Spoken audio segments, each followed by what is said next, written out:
When I first saw this photograph, I paused. Two men sitting close, hands clasped, eyes steady on the camera. And my first thought was, were they lovers? Or were they simply friends? And that comes to mind a lot in our day and age. You see two men close together walking down the street. It comes to mind, what is their relationship? Why it should matter? The truth is more complicated and more meaningful. What these old photographs reveal is not just the story of two men, but of a time when friendship itself looked very, very different. In the mid-1800s, photography was still new. Tintypes and daguerreotypes were cheap, small, and they were easy to make. You'd sit for a few minutes at the fairground booth or a traveling photographer's wagon and walk away with a portrait, a keepsake you could hold in your hand, or that you could send to someone you loved. And over, we see the same thing in these old images. Men pose together in ways that feel striking to us today, because we judge them by the changed standards of today, holding hands, arm in arm, one sitting on another's lap, and in some cases, actually kissing. Why? What do these pictures mean?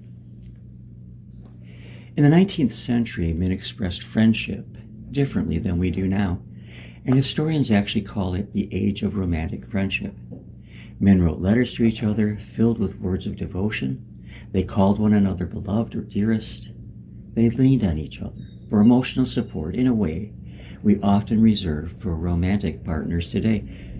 So when we see these photographs, hands joined, shoulders pressed together, we're not necessarily looking at hidden romance.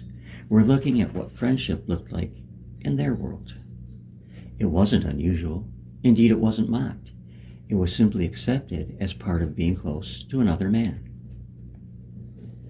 And of course, this idea of deep, expressive friendship between men isn't unique to the 1800s. It goes back much further, even to the Bible, the Old Testament. Take David and Jonathan. Their story is one of the most famous friendships in the Scripture. Jonathan was the son of King Saul, and he loved David with what the Bible described as a love surpassing that of a woman. They wept together, they made covenants together, and they pledged loyalty even unto death. By today's standards, the intensity of their relationship might seem romantic. Some even read it that way. But in their time, it was understood as a bond of profound friendship sealed with devotion, trust, and affection.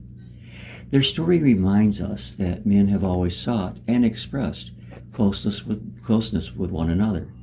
It's only in more recent history that our culture has drawn such hard lines around how that closeness should look. Now, of course, same-sex marriage or same-sex love has always existed. That's not new. But the way people thought about it was very different. The categories that we know today as gay, straight, bisexual hadn't really been invented yet.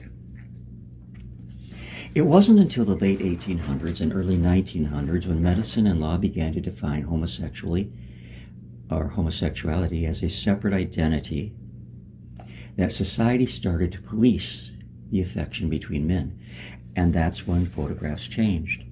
By the early 20th century, men were expected to stand apart, to appear tough, stoic, unemotional. The easy closeness we see in these tintypes all but disappeared, replaced by a stricter and a narrower idea of masculinity. Looking at these old images makes me wonder what we have lost. Back then, men weren't afraid to hold hands, to sit close, to show affection, without the fear of judgment. Today, many men hesitate. Even a simple gesture like a hug or a hand on the shoulder. Either of these can feel risky, as though it might be misunderstood. Maybe these photographs remind us of something we need to reclaim, that friendship is more than laughter and company. It's trust. It's tenderness. It's being unafraid to show that you care. And these men remind us that affection isn't weakness. It's human. So were they lovers? Were they just friends?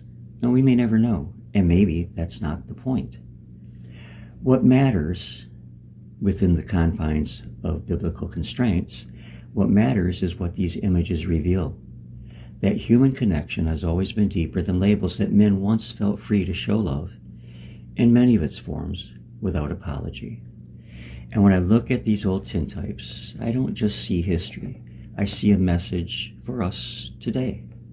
That it's okay to be close, it's okay to care, and it's okay to show it. To me, that is the real story.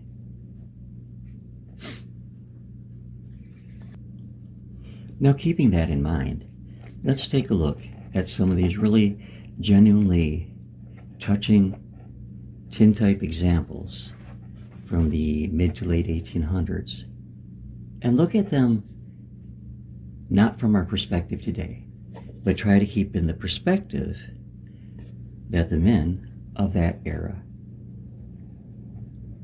took things in.